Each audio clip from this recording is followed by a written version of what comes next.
Hey YouTube, what's happening? This is GoLeafs84720 bringing you my dream wedding gig video response. First things first, I just want to give a quick shout out to Brian S. Red, an American DJ, without whom this contest wouldn't be happening. You guys rock. Alright, now that we've got the obligatory sucking up out of the way, let's get down to it.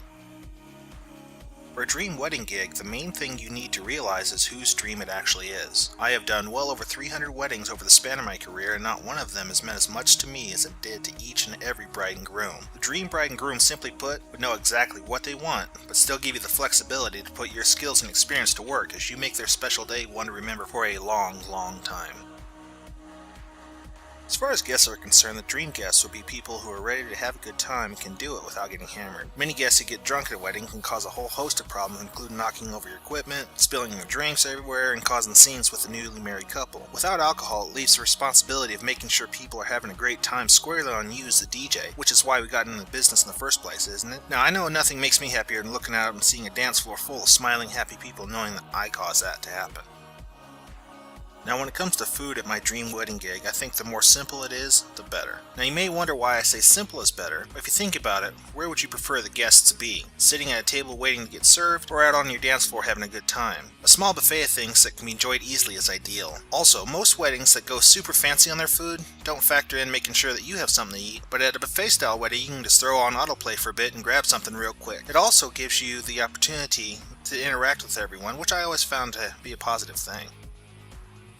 Once everyone has gotten something to eat and the usual formalities like the toasts, first dance, parents' dance, and what have you are out of the way, it's time to go to work. One thing you need to remember as a DJ is that at a wedding you're playing to a large age group and you need to try to make sure everyone is able to have a good time. Great Aunt Edna, who wants to hear Frank Sinatra and Dino, may not be ready to get down on some Black Eyed Peas or that new house mix you just made. Typically the old people are the first ones to leave, so as you start your party music, try really hard to blend in some classic music that everyone can enjoy and move towards the harder rockin', newer party music towards the end of the evening.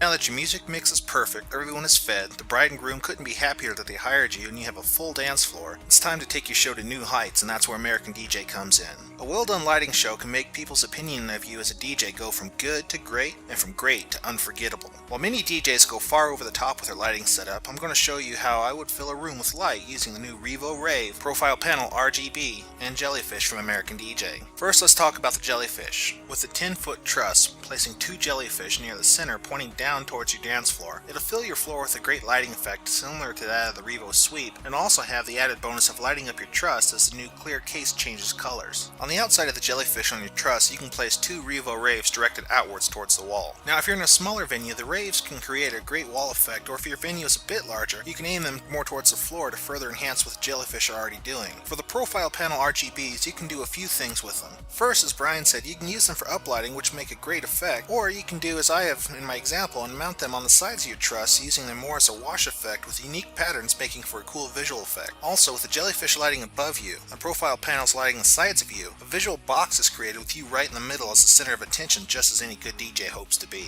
Hopefully you were able to get some useful information from my video. If you liked it, please be sure to vote for it on Brian S. Red's video, the link is in the description, and until next time, this is GoLeafs84720 saying, may all your gigs be dreams.